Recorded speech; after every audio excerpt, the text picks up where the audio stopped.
কে ভাই তুই?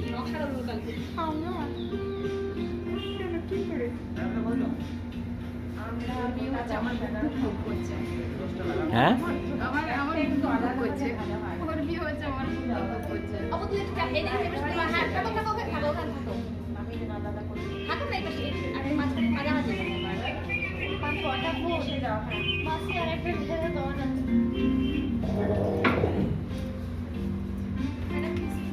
হ্যাঁ হ্যাঁ হ্যাঁ বড়দের প্রণাম করতে হয়, কিন্তু আপনি ওই পুতুল দিকে প্রণাম করবেন আর আর কাউকে করার দরকার। আমার থ্যাংক তুমি থ্যাংক ইউ আগে বাড়ি দাও, থ্যাংক ইউ আগে বাড়ি দাও।